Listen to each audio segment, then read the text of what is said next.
a homeowner is a lot of work, and for seniors it can be especially hard to keep up with the maintenance. But a local nonprofit is working with volunteers to ease that burden. CCX News reporter Jason Malello caught up with a volunteer who helps with snow shoveling during the winter months. Jeff Larson wanted to pay it forward. I have the time to volunteer. Plus, he likes shoveling. I just love coming over here and helping out and shoveling some snow. So when the white stuff flies, Larson makes his way to this house in Plymouth and gets to work. Larson is part of a volunteer program through Senior Community Services, an organization that pairs volunteers with nearby seniors who want to stay in their homes. And the way we do that is by helping them kind of with their home maintenance. Larson was matched with Susan Stahl, who's lived in her house for more than 30 years. These guys are just wonderful. I didn't have anybody for the last 2 years, and it's been hard. Clearing driveways and sidewalks is appreciated, of course, but sometimes volunteers can offer more than just manual labor. Getting to know that older adult in your community, you know, maybe they don't have family or a lot of friends, or maybe they don't drive anymore, so they become kind of isolated. For Jeff Larson, digging in the dark and cold of a Minnesota winter is all good. I love the fact that the seniors can stay in their houses that much longer. And he's confident his good deeds will be returned in time. I'm hoping that if I ever get to the position where I need help, somebody can help me out. In Plymouth, Jason Malillo, CCX News. Senior Community Services provides services to seniors year-round, and they're always looking for more volunteers. You can learn more about them on their website, seniorcommunity.org. A Brooklyn Park resident is being recognized for her efforts to bring peace and stability to her fellow neighbors. Reporter Sonia Goins explains how she did it.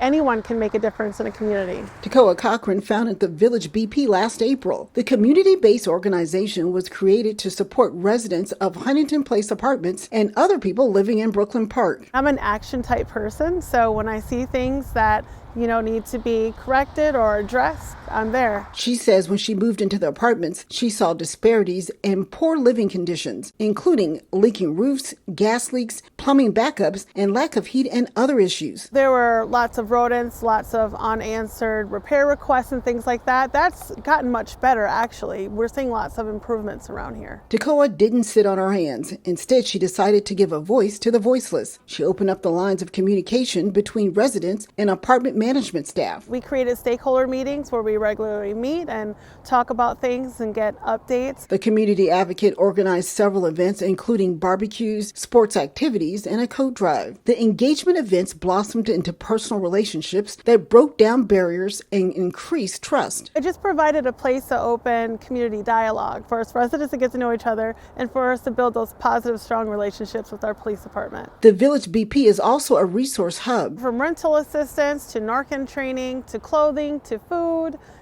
anything that we can find. And as the recipient of the... Tekoa no longer lives at Huntington Place, but she says her work is not done yet. The residents of Brooklyn Park and the members of the Brooklyn Park Police Department, thank you. She's honored to receive the community award and plans to continue doing good works in Brooklyn Park. I love this community and I just want to continue to be a part of it. In Brooklyn Park, Sonia Goins, CCX News.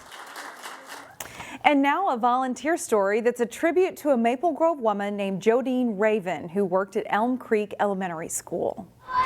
Today we're having brunch for lunch. Oh, hi. Life comes at you fast in the school lunch line. We just do everything we can as fast as we can. 1 or 2 potato pads. Pancakes? Sausage patties? But Mike Raven can handle it. You got it. Oh, I love working with Mike. Just love it. We always count on Mike. 1 or 2? 2.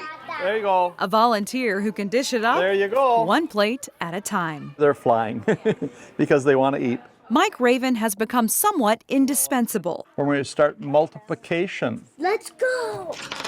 As a school volunteer at Elm Creek Elementary. It's truly amazing, the energy he brings to the classroom. No, that's hers. Your turn to shake now. All of this volunteering started with a simple question when Mike retired. My wife said, what are you going to do all day? His wife, Jodine, worked at Elm Creek Elementary. She said, maybe you should come over to school and do some work. So Mike started helping out. It's just evolved and evolved. It was a plus that they were in the same building together. We were a great couple. We did a lot of things together, had a lot of fun. I'd give anything to have her back. Mike was by Jodine's side through a cancer diagnosis and 2 years of treatment. We don't call the shots. And I've learned that very clearly. And as a caregiver, he would find respite back at school. We'll do it next time. It gave me an outlet or a release too, because being a caregiver it's very important, but it's also very hard. Jodine died last Valentine's Day. Tear up. It's almost been a year and I still do that. And Mike could think of no better place to honor her on the first anniversary of her death It's where she was happy.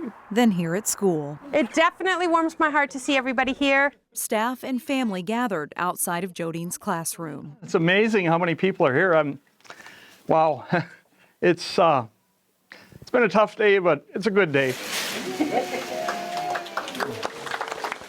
A bench with one of Jodine's sayings will be a place for students to sit. It says on there, one day at a time, which is how Mike and Jodine faced the hard journey that they had together with grace and love. It's part of a larger legacy Jodine left here. Always do your job to the best of your ability, and then just do a little bit more.